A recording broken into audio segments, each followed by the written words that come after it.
장미수님, 네, 주님과 사랑합니다.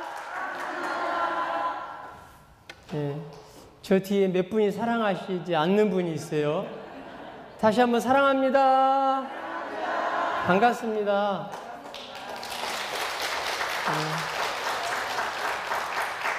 블랙커피를 별로 안 좋아해요. 그래서 예전에 저희 봉사자들이나 또 제 아내가 블랙커피를 타주면 이렇게 쓴 커피를 왜 마실까? 이렇게 생각했었습니다. 그런데 성의를 봐서 제가 조금씩 마시기 시작했어요. 커피를 마시다 보니까 그 커피가 맛이 있더라고요. 향기도 아주 좋아요. 마시다 보니까 이제 인이 배겼어요. 안 마시면 마시고 싶어져요. 그런데 제가 같은 커피숍에 토요일 날 이렇게 커피숍에 갔는데 아르바이트를 하는 대학생이 커피를 타줬어요. 같은 재료에다가 같은 기계에다가 저에게 타줬어요. 근데 맛이 다르더라고요. 향기도 달라요. 누구 손에 들려지느냐에 따라서 맛이 달라집니다. 누구 손에 들려지느냐에 따라서 그 향기가 달라집니다. 저와 여러분은 누구 손에 들려졌습니까? 예수님 손에, 하느님 손에 들려졌습니다. 그럼 누구 맛이 나야 되겠어요? 주님 맛이 나야 되겠죠. 주님 향기가 나야 되겠죠. 이것은 변질되면 안 되는 거예요.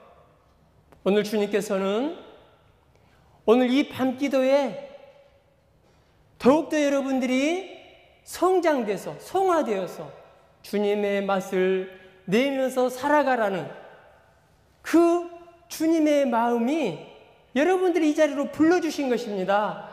네, 우리 주님께 먼저 큰 박수 드리고 강의하도록 하겠습니다. 제가 여기 내려가서 강의를 하도록 하겠습니다. 자, 오늘 주제 성경 말씀 봉독하고 강의하도록 하겠습니다. 성부와 성자와 성령의 이름으로 아멘. 네, 시편 1편 1절에서 3절의 말씀입니다. 행복하여라. 악인들의 뜻에 따라 걷지 않고 죄인들의 길에 들지 않으며 오만한 자들의 자리에 앉지 않는 사람. 오히려 주님의 가르침을 좋아하고 그분의 가르침을 밤낮으로 되새기는 사람. 그는 시냇가에 심겨 제때의 열매를 내며 잎이 시들지 않는 나무와 같아 하는 일마다 잘 되리라. 네, 어떤 사람이 시냇가에 심겨진 나무 같은 사람이라고 그랬습니까? 주님의 가르침을 좋아하고 그분의 가르침을 밤낮으로 되새기는 사람이 시냇가에 심겨진 나무 같은 사람이라는 거예요. 여기서 가르침이라는 것은 하느님의 말씀을 뜻합니다. 그분의 말씀을 밤낮으로 되새기는 사람, 이 사람이 시냇가에 심겨진 나무 같은 사람인데, 다시 말하면 주님 안에 뿌리를 내리고 있는 사람이다. 이 사람이 무슨 일을 하든지 주님께서는 하는 일마다 잘 되게 해주신다는 것입니다. 자, 그러면 되새긴다라는 것은 무엇인가? 주님의 말씀을 밤낮으로 되새기는 사람이 시냇가에 심겨진 나무 같은 사람이라고 했는데, 되새긴다라는 것은 무엇인가? 제가 27년 전, 거의 30년 전에 안양이라는 곳에 올라왔어요. 이제 객지 생활을 하게 되었어요. 근데 저는 공소에서 신앙생활을 했습니다. 공소에서. 그래서 이제 우리 가톨릭에 이렇게 평신도 단체가 많은 줄을 몰랐어요. 올라와 보니까 굉장히 평신도 단체가 많더라고요. 근데 제가 이제 안양에 와서 중앙성당에 이렇게 딱 왔는데, 제가 책을 참 좋아합니다. 제 취미가 독서고 특기가 독서예요. 성당 미사 마치고 딱 이렇게 4시 미사 끝나고 이렇게 나오는데 도서관이 있는 거예요. 중앙성당에. 야, 내가 책을 좀 빌려야 되겠다 하고 도서관에 들어갔어요. 도서관에 들어가니까 어떤 자매님이 도서관 이렇게 운영을 하고 있었습니다. 그때 그 청년 뿌리시디움에서 운영을 하고 있었는데 남녀 혼성이었어요. 근데 그 자매님이 저에게 그래요. 이제 책을 빌려가지고 접수를 하니까 혹시 결혼했네요. 지금도 제가 이렇게 젊게 보이는데 30년 전에 얼마나 젊게 보였겠어요. 그죠? 근데 결혼했냐고 물어보는 거예요, 저한테. 결혼 안 했다고. 미소를 싹 지으면서 그러면 우리 레주오 마리 한번 와보지 않겠어요? 그래요. 그게 뭐예요? 저는 모르니까. 기도하는 단체래요. 좋다 그러면은. 그래서 다음 주 수요일 날 성당 마당에 있으면 자기가 와서 저를 데리고 가겠대요. 다음 날 갔어요. 가니까 이제 저를 데리고 제가 레주오 마리에 이렇게 입단을 해서 뿌리시돔 이제 그 성모님 군대로 활동하게 됐죠. 시간이 지나면서 제가 그 남녀 혼성이라고 그랬잖아요. 어떤 자매님을 좋아하게 됐어요. 그 자매님의 사랑에 빠지게 됐어요. 근데 그 자매님이 누군가? 저를 레주오 마리로 입단시켜준 그 자매예요. 그 자매가 지금 저의 아내가 됐어요.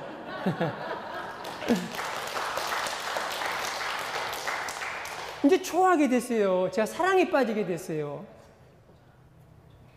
그러니까 지금 제 아내, 여자친구라고 할게요. 그 여자친구가 저에게 뭘 해달라고 하면 제가 해줬을까요? 안 해줬을까요?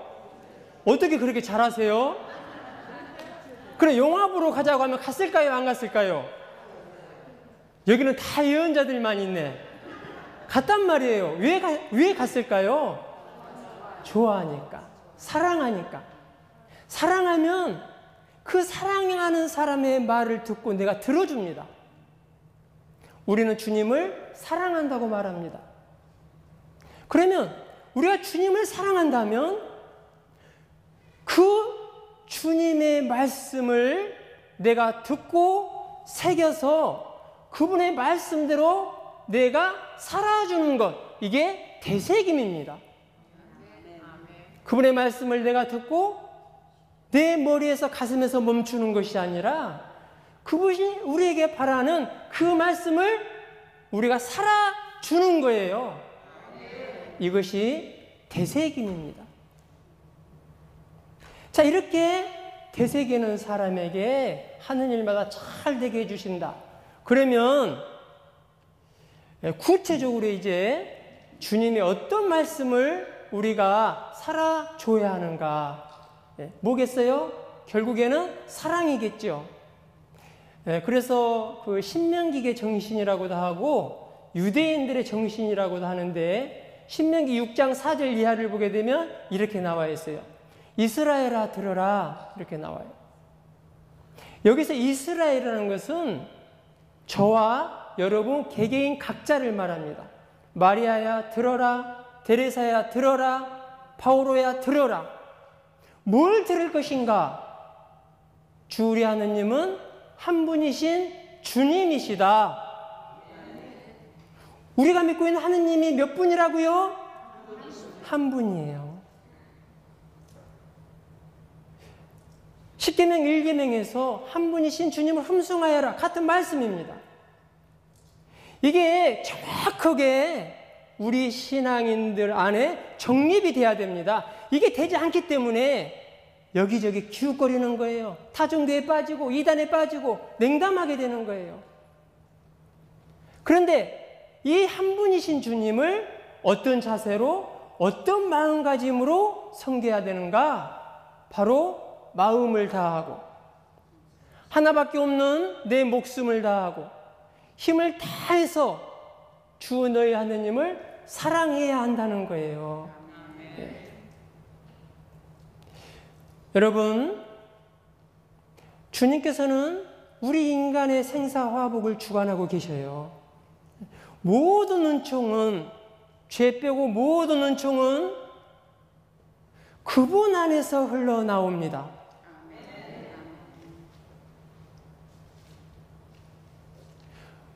이 우주 만물을 창조하시고 인간의 생사화복을 주관하시고 시작도 없고 끝도 없으신 알파의 오메가이신 하느님, 열면 닫을 자가 없고 닫으면 열 자가 없는 전지전능하신 하느님, 그 하느님이 누구신가? 바로 우리 아버지예요. 이게 확실히 정립이 돼야 흔들리지 않는다는 거예요. 자, 그래서 이분을 우리가 마음을 다하고 목숨을 다하고 힘을 다해서 사랑해야 되는데, 이렇게 사랑하는 사람이 어떤 사람이냐 하면 바로 냇가에 심어진 나무와 같은 사람이다. 주님 안에 뿌리를 내리고 있는 사람이다. 그 사람이 무슨 일을 하든지 하는 일마다 잘 되게 해준다는 것입니다. 자, 그러면 한 가지씩 풀어나가도록 하겠습니다. 자, 첫 번째로 그러면 마음을 다해서 주님을 사랑한다. 여기서 말하는 마음은 어떤 마음인가? 내 마음 다하여서 주님을 따르면 길이 길이 나를 사랑하리니, 이렇게 성가를 불렀어요, 여러분들이. 여기서 말하는 마음은 변함없는 마음입니다. 이 지상 순례의 여정을 가는데 크고 많은 사건들이 벌어집니다. 근데 어떤 상황에서도 내가 흔들리지 않는 두 마음을 품지 않고 그분께 희망을 보고 목표를 향해서 나아가는 마음이에요. 그런데 많은 사람들이 중도에 탈락합니다. 금방 성체를 영하고 왔는데 금방 마음이 변해요. 밖에 나가서 식사할 때 송우경 하나 제대로 긋지 못해요. 여기 있는 분들 말고 대부분 신자들이 그래요. 이것이 우리 가톨릭 천주교의 현 주소입니다. 이거는 제가 은사 부분인데요. 여러분들이 믿어도 되고 믿지 않아도 돼요. 좀 조심스러워요. 가끔 하느님이 저에게 막 이런 것들을 느끼게 해주시는데, 저는 사업을 합니다. 제가 사업을 하는데 몇 년 전에 이제 어떤 그 소비자 집에서 저희 제품을 구입하기 위해서 저희 회사에 의뢰가 들어왔어요. 그래서 그 아파트에 갔어요. 아파트에 가니까 천주교 팻말이 이렇게 붙어 있어요. 그러니까 기분이 좋아요. 그래서 신자 집안에 들어갈 때는 제가 마음의 준비를 하고 들어갑니다. 그래서 이렇게 기도해요. 성모님께, 어머니 혹시라도 이 가정에 얽히고 설킨 그런 일들이 있다면 매듭을 푸신 성모님께서 풀어주시고 뚫어주시라고. 그리고 무신론자 집안에 들어갈 때는 이 가정이 당신을 알아볼 수 있는 그런 은총을 내려달라고 이렇게 기도하고 들어가요. 근데 제가 그 집에 들어갔을 때 그 거실장에 아주 열심한 신자라는 것이 딱 한눈에 들어왔어요. 거실장에 그 예수님이랑 성모님이랑 모셔져 있는 것을 보고 잘 갖춰져 있었어요. 예수님, 성모님, 십자가, 촛불, 그 다음에 성경책도 있고 묵주도 놓여 있고. 제가 이 일을 하면서 많은 곳에 돌아다녀 봤지만 그렇게 제대로 갖춰져 있는 그런 가정은 그렇게 많이 보지 못했습니다. 근데 이상하게 갑자기 제 마음이 답답해졌어요. 시간이 지날수록 더 답답해지는 거예요. 여러분, 그 흐름이란 게 있습니다. 영적인 흐름이란 게 있습니다. 우리 몸도 피가 계속 순환됩니다. 이 흐름이 있어요. 그때 그 사모님이 저에게 커피 한잔 할 거냐고, 좋다. 커피를 타러 갔어요. 그분은 제가 천주교 신자인지를 몰라요. 근데 조금 지나니까 역겨운 냄새가 나기 시작했어요. 그래서 왜 이러지? 그 가정 제대에 모셔진 성모님을 바라보면서 어머니, 이 가정이 왜 이렇게 답답할까요? 제가 혼잣말로 말씀을 드렸어요. 그리고 나서 그 집을 전부 이렇게 한번 둘러봤어요. 제가 스캔을 해봤어요. 근데 그 현관 신발장 위에 천정에 한문으로 왕자라는 부적이 탁 붙어 있었어요. 그 부적이 이제 신자니까 눈에 안 띄어야 될 거 아니에요. 조그만하게 붙어 있었어요. 제 눈을 피해갈 수가 없었어요. 저거구나. 우리는 무늬만 신자일 때가 너무나 많이 있습니다. 내가 신앙생활 하면서도 다른 사람들의 그런 말들을 내가 따르지 않으면 나에가 피해가 올 것 같고 어떤 안 좋은 것이 올 것 같고 그런 두려움에 살아갈 때가 너무나 많이 있습니다. 근데 여러분, 분명히 이 시간 여러분들에게 말씀합니다. 이 우주 만물의 절대자신 신은 몇 분이라고요? 한 분. 그분이 누구라고요? 우리 아버지시다. 뭐가 그렇게 두려운가? 우리 가톨릭에 많은 분들이 미신 행위를 합니다. 토정비계를 보고 선언을 따지고 산수회장 할 때 그런 거 다 따져요. 그리고 궁합 봐요. 막 궁합 같은 거 보고. 주님께서는 저에게 이런 영감을 주셨어요. 우리가 샤워장에 갔어요. 샤워장에 갔는데, 자, 샤워를 하려면 다 벗어야 됩니다. 근데 옆에 있는 사람들은 샤워가 잘 돼요. 근데 여러분이 우비를 입고 우비 모자를 쓰고 샤워를 한다고 생각을 해보세요. 그 물이 들어갑니까? 안 들어갑니까? 전혀 물 한 방울 들어가지 않습니다. 마찬가지입니다. 하느님을 믿는다고 하면서 내 마음이 다른 곳에 가 있을 때 하느님은 선인에게나 악인에게나 똑같이 비를 내려주고 햇빛을 내려주시지만 내가 그 하느님의 은총을 받아 누리기에 합당하지 못하는 그런 영적인 우비들을 입고 있다면 나는 조금도 은총을 받아 누릴 수가 없습니다. 우리 가정에 그 은총이 스며들지가 않습니다. 주님께서는 우리가 내 마음이 어떤 것에 섞여서 당신께 일부분만을 섬겨드리는 거 원하지 않으셔요. 오롯한 마음으로 내가 순수한 지향을 가지고 당신께 다 드리기를 원하십니다. 왜? 우리가 신부니까. 예수님이 신랑이에요. 신랑과 신부라는 관계는 그만큼 하나라는 거예요. 아주 일치되어 있다라는 거예요. 그래서 우리가 세례성사 때 이렇게 고백을 했습니다. 마귀를 끊어버리고 우상을 끊어버리고 주님을 내 인생의 주인으로 모시고 평생 신랑으로 모시고 살아가겠다고 다 계약을 맺었어요. 근데 그렇게 신랑과 신부의 관계인데, 자, 이렇게 말씀드려볼게요. 여러분 배우자가 반절만 마음 준다고 한번 생각해 보세요. 그리고 반절은 다른 여자한테 마음이 가 있어요. 다른 남자한테 마음이 가 있어요. 불쾌하겠죠? 다 줘야 되겠죠? 바로 그런 이치입니다.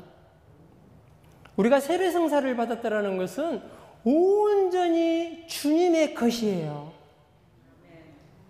온전히 신부로서 신랑에게만 드려야 하는, 한눈 팔지 않아야 하는 그런 역할이라는 것이죠. 역할을 해야 된다는 것이죠.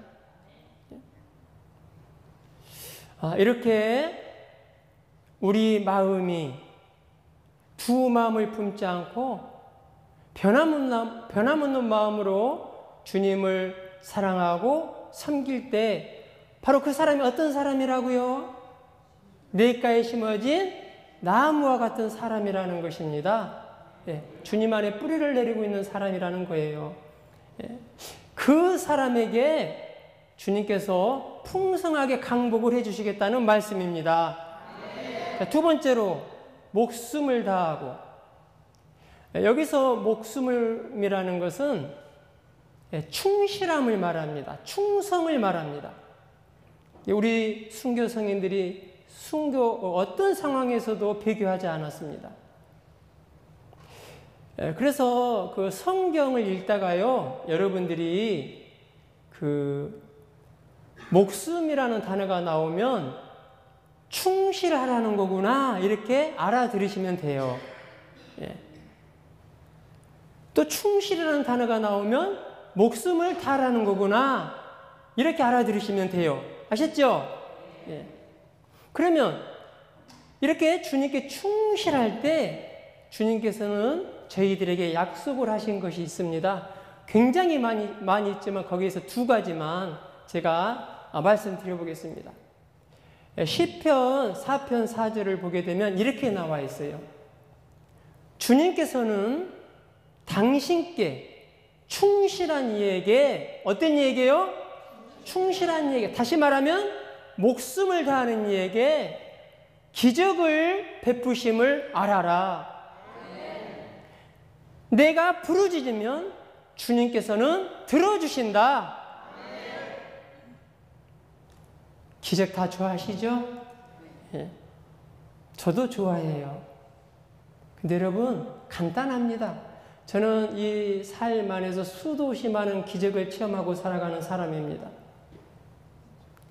주님께 충실하면 기적은 일어나요. 그리고 여러분들이 드리는 그 기도를 주님께서 물리치지 않으십니다. 저는 그 주님께로부터 이렇게 물질적인 축복도 많이 받았고 영적인 축복도 많이 받았습니다.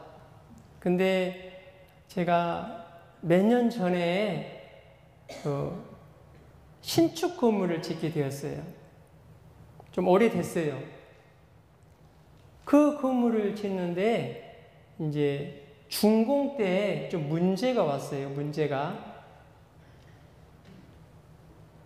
그 특검이 탁 떨어졌거든요. 떨어졌는데 내일 특검이라고 하면 오늘 그 건설회사 사장님이 저희 사무실을 찾아왔어요. 그러면서 저에게 그러는 거예요. 박 사장, 큰일 났어. 아니 뭐가요? 내일이 특검인데. 있잖아. 내가 여기 1층에서부터 건물을 조금씩 높이 지었다 보니까 저 꼭대기층에서 1m가 올라가 버렸어. 이러는 거예요. 여러분들은 이게 피부로 안 와닿죠? 아주 굉장히 심각한 거예요. 예를 들면 이 준공이 나지 않으면 그 집은 깡통집이 돼요. 누구도 국가의 보호를 받지 못합니다. 세입자가. 확정일자 같은 건 못 받아요. 그리고 집 팔 때 팔리지 않습니다. 누가 삽니까? 그래서 제가 너무 놀라서 어떻게 그런 일이 있을 수 있느냐고, 감리 아냐고, 감리에게도 말 안 했대요. 빨리 부르라고. 왜? 감리에게도 큰 책임이 있는 거예요. 왜? 감독을 소홀히 했으니까. 불이 나게 감리가 왔어요. 근데 이게 뭐 종이로 지어진 집입니까? 종이 같아야 이렇게 찢지요.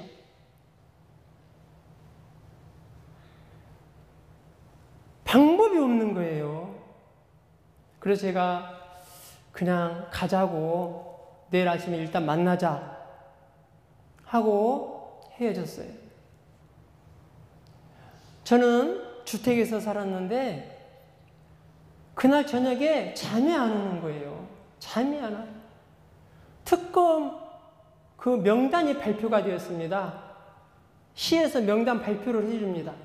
그래서 제가 저희 구역에 설계하신 분이 있었는데, 건축 설계를 하신 분이 있었는데 그분에게 전화를 걸었어요. 왜냐하면 그분들끼리는 서로 알 수 있거든요. 그래서 좀 알면 덕을 보려고 이제 전화를 걸었더니 안 돼요, 마침. 아, 그럼 좀 잘 좀 말 좀 해줘라. 그랬더니 저는 그분 말을 듣고 더 심각했어요. 왜? 아, 심은영제는 걸려도 그런 사람이 걸려? 그 사람은 벽창우야. 아무것도 안 통해. 그러니까 제 마음이 얼마나 심란해졌는지 제가 옥상으로 올라가서 밤새껏 기도하기 시작했습니다. 한 달 전에 하느님께서 저에게 무엇을 보여주셨느냐 하면 이제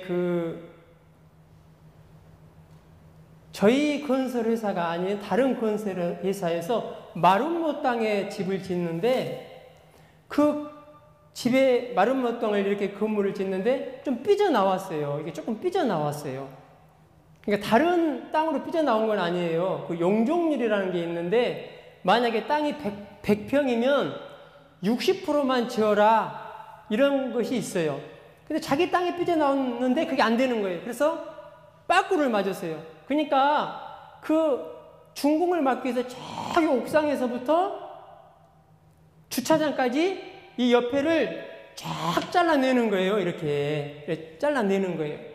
그리고 잘라내고 마감하고 방수하는데 거의 한 달 작업을 했어요. 그리고 나서 준공이 떨어졌어요.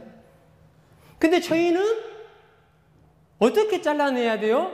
빠꾸 맞으면 이렇게 잘라내야 되잖아요. 이렇게. 이제 좀 심각성이 느껴져요? 아니, 안 느껴져도 좀 느껴진다고 하면 고개라도 끄덕끄덕 해보세요, 좀. 예? 심각한 거예요? 끄덕끄덕. 심각한 거라고, 이게.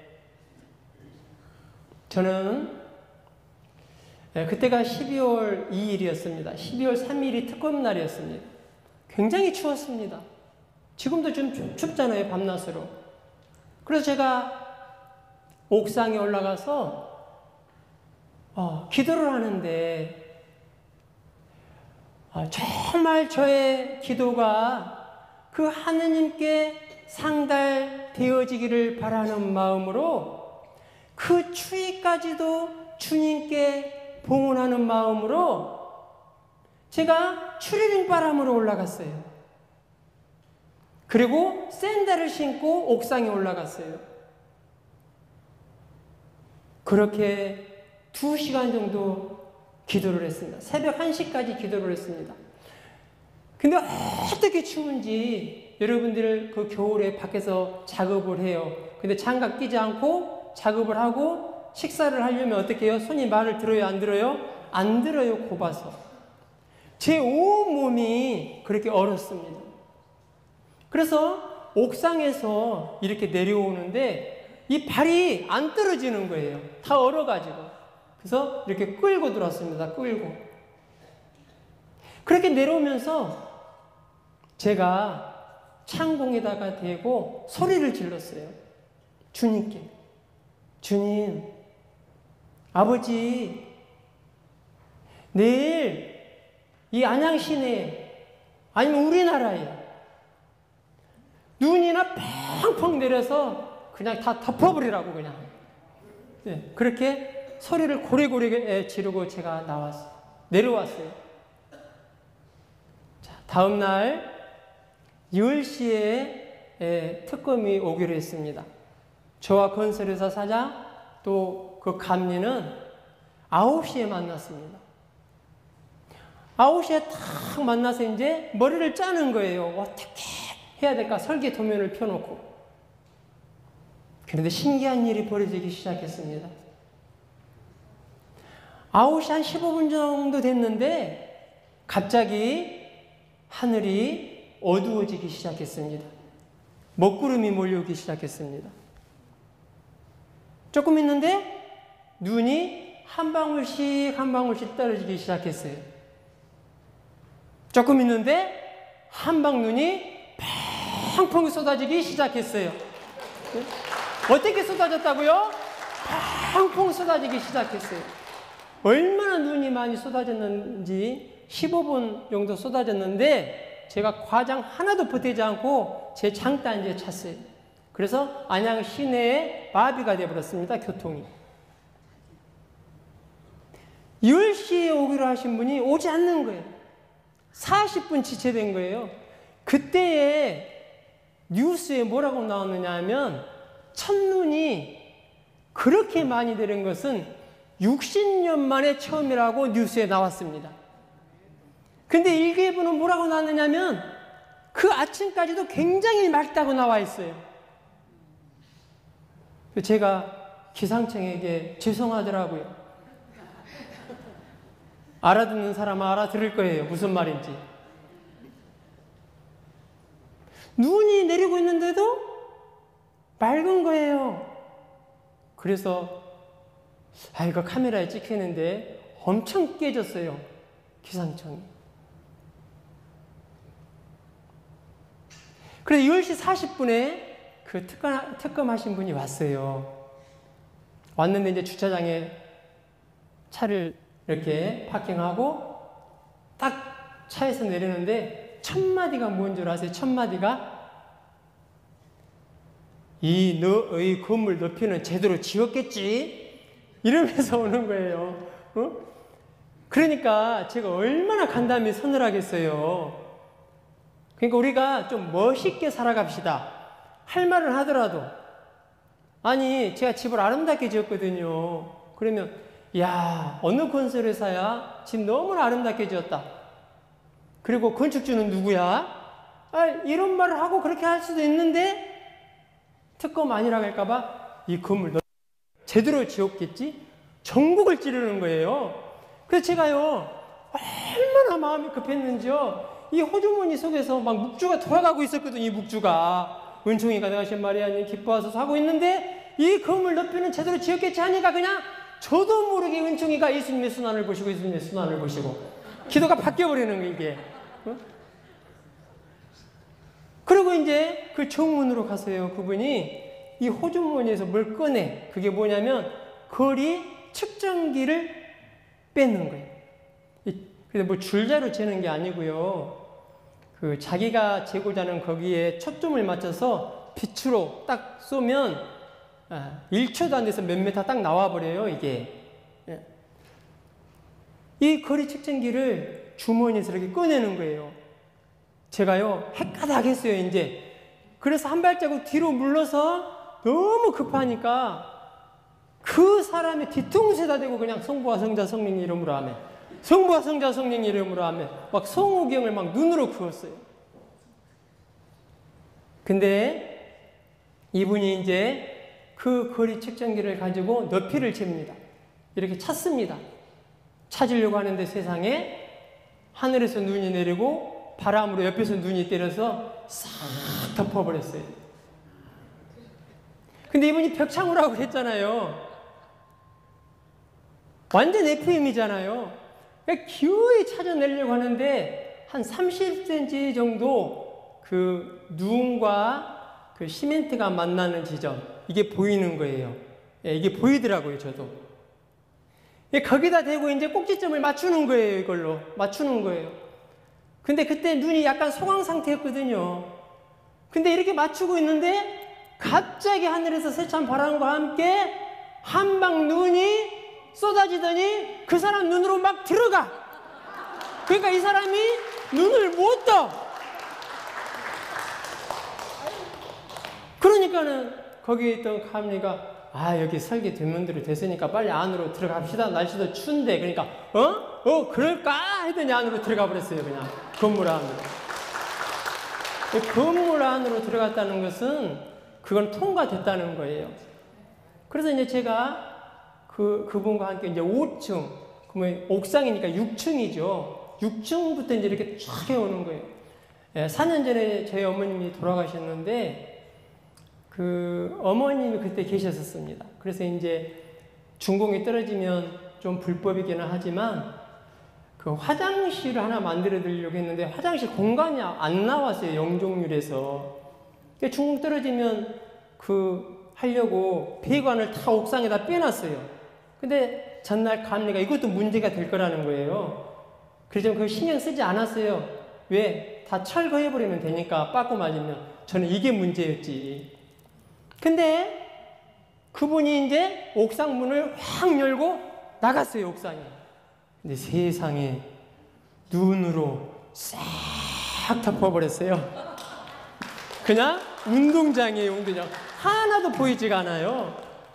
옥상에 나갔는데 시베리아 벌판이요. 바람이 어찌나 세게 부는지 아이고 추워라 하더니 보지도 않고 안에 싹 들어버리는 거예요. 그렇게 해서 이제 여러분 그 보일러를 떼지 않는 이런 시멘트 건물이 얼마나 추운지 몰라요. 바람만 안 분다 뿐이지 엄청 춥습니다. 그것을 5층부터 쫙 보는 둥 마는 둥 하더니 20분 만에 통과하고 도장 찍고 갔어요. 누가 하셨겠어요? 하느님께서 하셔요.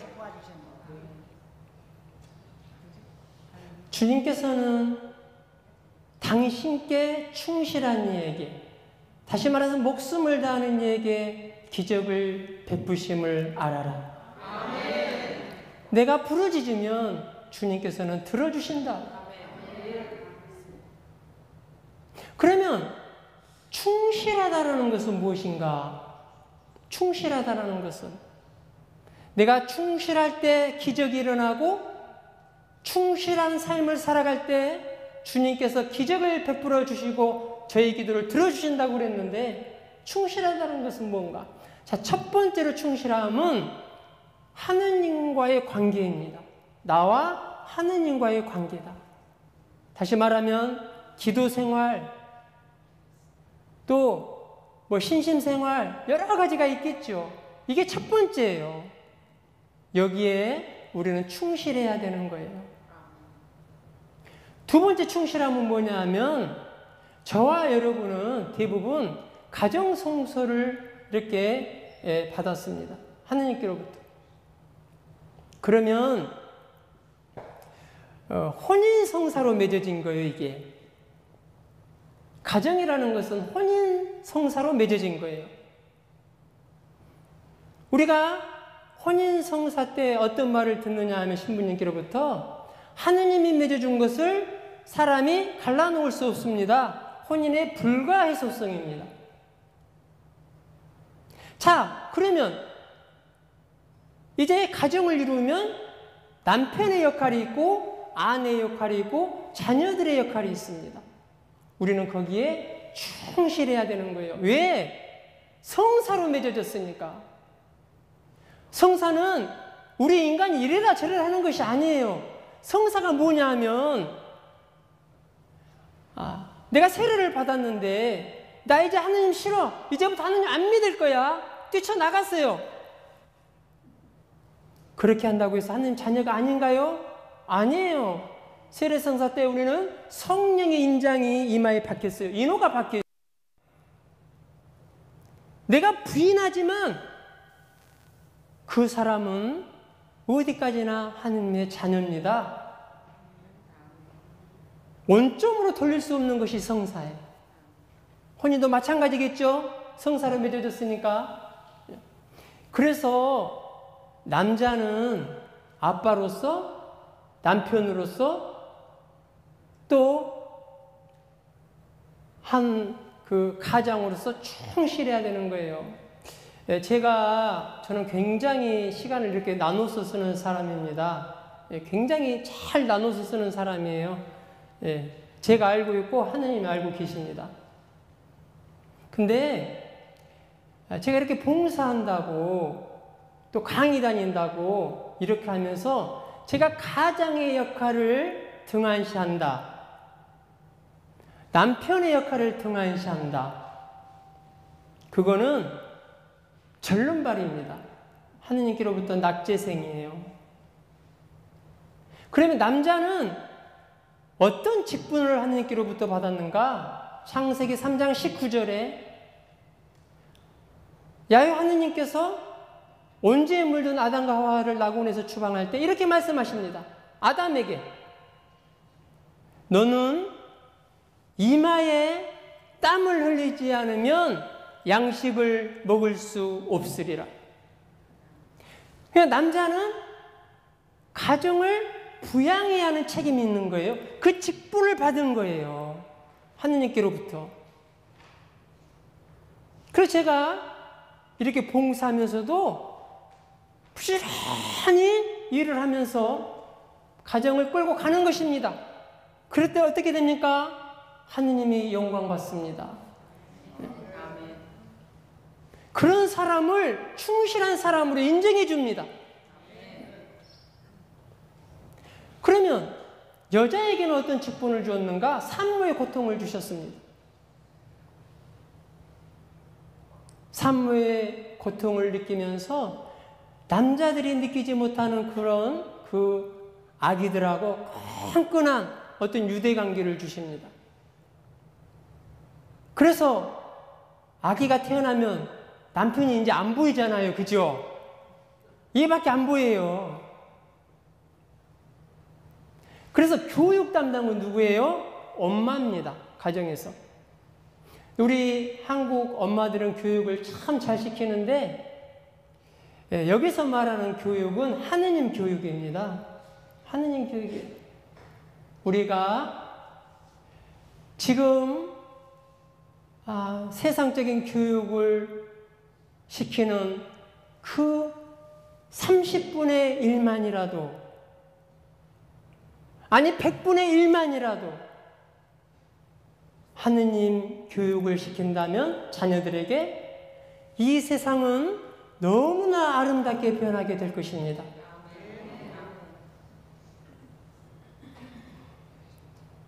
그리고 아내는 엄마로서 마찬가지로 또 한 남편의 그 여자로서 아내로서 충실해야 되는 것이죠.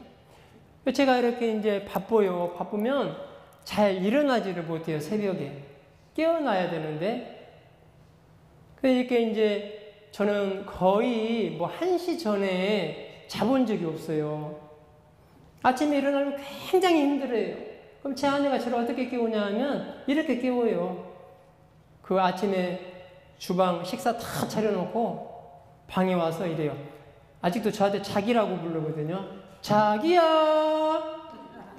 일어나 하면서 제 볼에다가 뽀뽀를 쭉 해줘요. 근데 진짜 피곤할 때는 눈이 안 떠져요. 이제 본명을 부릅니다. 시문씨 일어나라고 제 입에다가 이제 뽀뽀를 쭉 해줍니다. 그러면 눈이 조금 떠질까 말까 해요. 그러면 제가 안 일어나니까 마지막 방법을 씁니다. 이래도 안 일어날 거야? 하면서 제 입에다가 이제 그 딱따구리 알죠? 딱딱딱딱딱 뽀뽀 세례가 이제 부어져요. 쫙쫙쫙쫙쫙쫙 그래요. 제 입에다 대고. 그러면 눈이 깨어져요. 제가 자비회 때 1년 동안 자비에 대해서만 강의 다녔습니다. 그 자비 상본을 제가 찍어서 제 강의 다닌 데마다 이렇게 나눠주고 강의를 했어요. 그 큰 자비의 상본을 저의 침대 머리맡에다 이렇게 붙여놨습니다. 옆면에다가 이렇게. 그럼 제가 첫 번째로 하는 기도가 뭐냐면 일어나서 제 아내가 깨우고 나가면 옆으로 돌아서서 그 자비 예수님의 상본을 보면서 이렇게 기도해요. 예수님, 저 당신께 의탁하나이다. 그리고 일어서서 앉아서 침대에 앉아서 또 자울자울해요. 그러면서 또 주님을 바라보면서 기도합니다.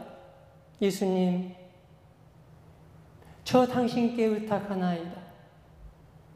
오늘도 제가 세상에 나가서 당신의 영광을 드러내고 당신을 제가 만나는 그 사람들에게 당신을 나타내 보여줄 수 있는 그 은총을 저에게 주시라고, 영적인 에너지를 저에게 주시라고 이렇게 기도하면 여러분들이 믿든지 말든지 힘이 나요.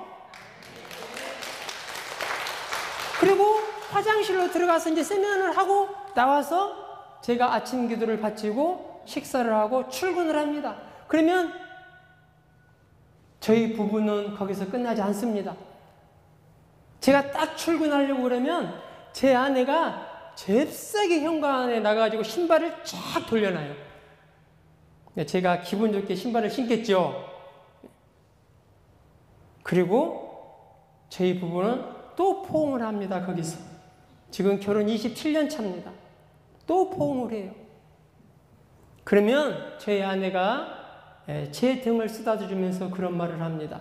오늘도 나가서 당신이 만나는 사람들 행복하게 해주라고. 하느님을 느끼게 해주라고.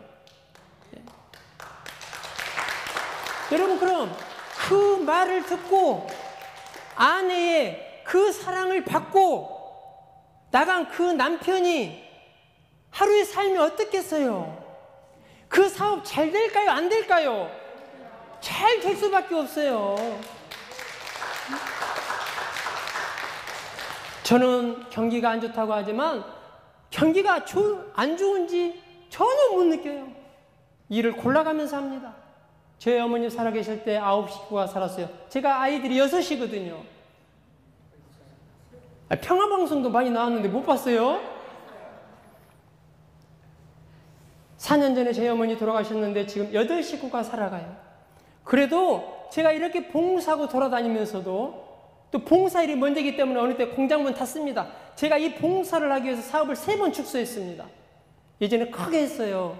지금은 제 아내와 둘이 합니다. 바쁠 때 일용직 씁니다. 그런데도 저희 8 식구 먹고 살아가는 것 한 달에 한 번도 하느님께서 펑크 낸 적 없습니다. 정확하게 해주십니다. 그분이.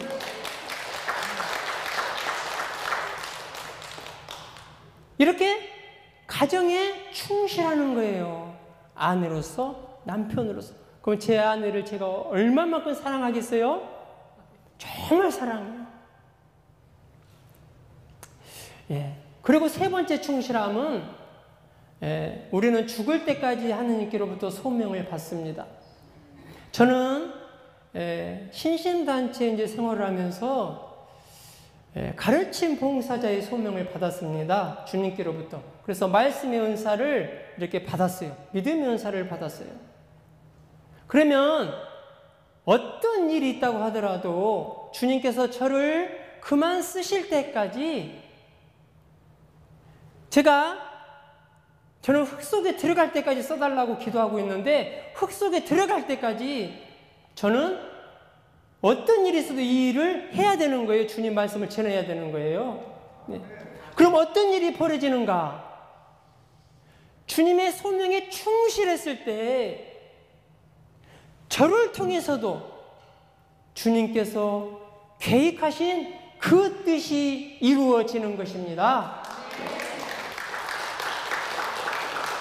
마찬가지입니다.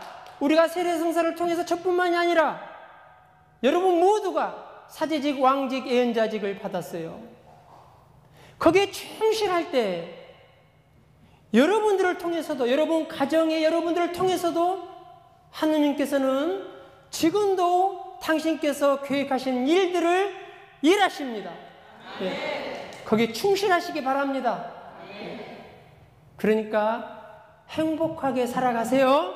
네. 오늘부터 가서 남편들을 행복하게 해주세요. 뽀뽀도 좀 해주고. 남자들도 마찬가지입니다. 자, 이렇게 하느님과의 관계, 그리고 혼인성사를 받았으니까 그 가정에서 각자 직분에 맞게 거기에 충실하고, 그리고 그 소명에 충실하는 것. 이 3가지 삼박자가 잘 맞아야 된다는 거예요. 우리는 가끔 유혹에 넘어갈 때가 많이 있어요. 하느님이 부르셔서 나 이 길 가게 했다. 그러니까 다 접게 만들었다. 이거 말도 안 되는 소리입니다, 여러분. 가정을 꾸리고 가게 하느님이 만드셨는데 가정 팽개쳐놓고 이 길을 가게 했다. 그래서 나 이 일만 하겠다. 그거는 믿지 않아도 됩니다. 그런 일은 없습니다, 하느님. 충실해야 되는 거예요. 그럴 때 주님의 영광이 드러납니다. 자, 세 번째로 힘을 다하고 옵니다. 여기서 힘이라는 것은 어떤 무슨 권력의 힘, 유단자의 힘, 그런 힘이 아니에요. 그런 힘들은 주님께서 입김만 불어도 다 없어질 것들이죠. 여기서 말하는 힘은 우리 인간이 가지고 있는 아주 고유한 큰 힘들이 다 있는데 천사도 터치하지 않고 하느님도 터치하지 않습니다. 바로 자유의지라는 힘이에요. 이 자유의지라는 힘을 지금 세상 사람들은 어떻게 쓰는가? 죄 짓는 곳에 쓰고 하느님 말씀에 불순종하는 데 쓰고 향락하는 곳에 쓰고 사치하는 곳에 씁니다. 그러면 이 힘을 어디다 써야 되겠어요? 주님께서 의롭게 여기는 곳, 선하게 여기는 곳에 우리가 써야 되는 거예요. 우리 원조인 아담과 하와가 그 하느님의 말씀에 불순종했기 때문에 그 자유의지를 남용해서 그 하느님의 말씀에 불순종했기 때문에 그 하느님이신 분이 절대자신 신이 이 지상에 내릴 수밖에 없는 엄청난 사건이 벌어지게 된 거예요.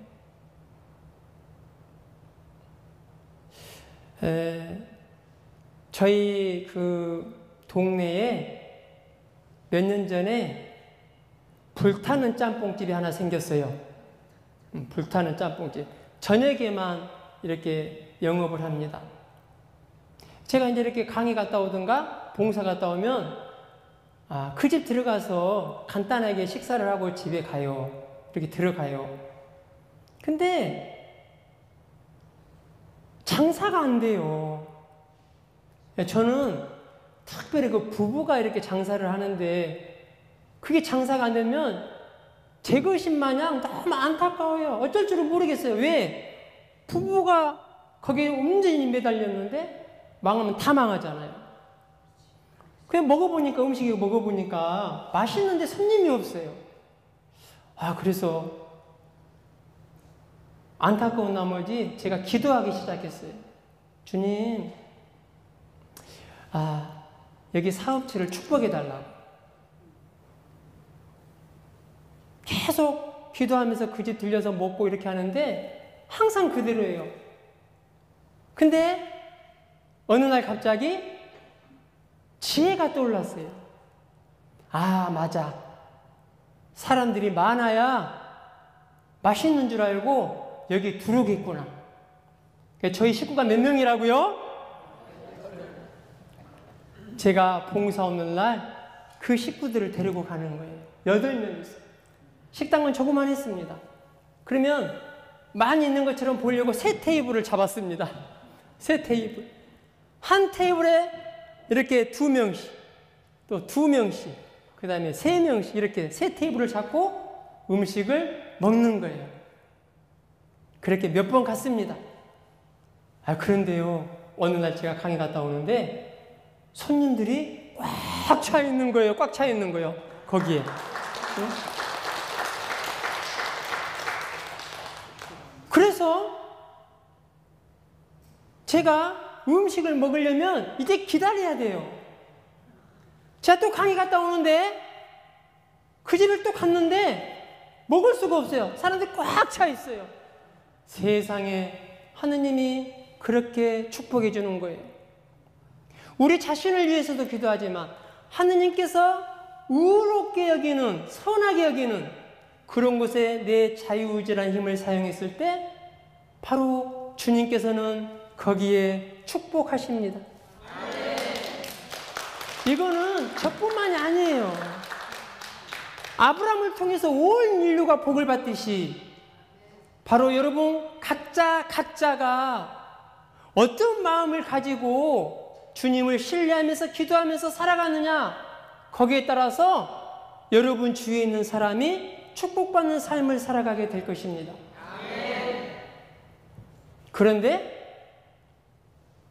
몇 개월 전에 제가 또 갔어요. 왜 그랬냐면 그분이 정말 죄송스럽게 생각하더라고요. 왜 그러냐면 이런 말을 해요. 아니, 사장님은 매일마다 밤늦게 양복을 입고 어디를 그렇게 갔다 오세요? 제가 그분은 이제 선교사라고 해야 알아듣잖아요. 말씀 봉사자라면 잘 모르잖아요. 그러니까 제가 우리 가톨릭의 선교사라고.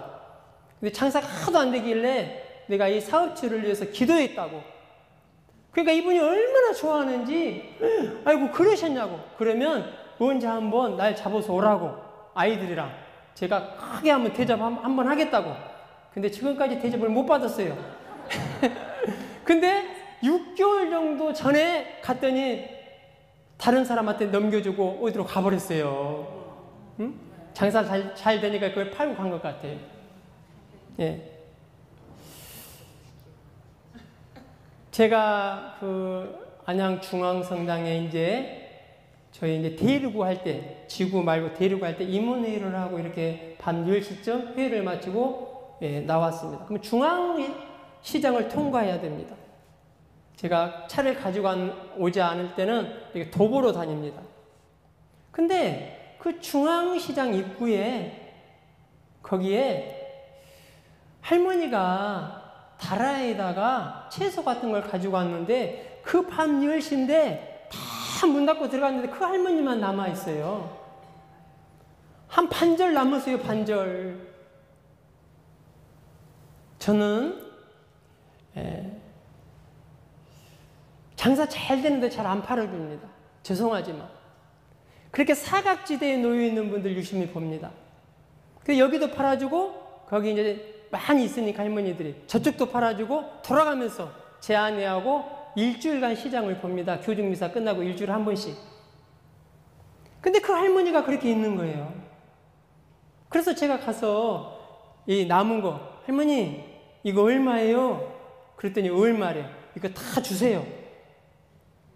그러니까 요만한 건전봉투에다가 이제 삭혀도 상관이 없으니까요. 여기다 쏟아 주세요. 다 부었어 이렇게. 그 할머니가 검정봉투에 다라를 들어서 쏟아부을 때 그 다라 밑에 54일 9일 기도책이 있었습니다. 묵주가 놓여 있었습니다. 저는 그걸 보면서 돌아오며 올 때에 제 자신이 너무나 부끄러운 거예요. 너는 네가 자칭 신앙생활 잘한다고 그렇게 생각하고 있지만, 기도생활 열심히 한다고 생각하고 있지만, 반면으로 얼마나 많은 사람에게 떠버리고 다녔느냐. 그런데 저 할머니는 주일날인데도 불구하고 바로 앞이 성당인데 미사도 가지 못하고 그거 팔지 않으면 먹고 살 수 없으니까 그거 다 팔릴 때까지 하느님께 지성스러워하면서 그 묵주 기도를 하고 있는 것이 제 신앙과 비교가 되어지는 거예요. 그러면서 그렇게 다짐하고 집으로 돌아갔습니다. 이제부터 너 절대로 불평하면 안 된다. 제 자신에게 그렇게 말한 것입니다. 이제부터 너 절대로 다른 사람들에게 힘들다고 말하면 안 된다.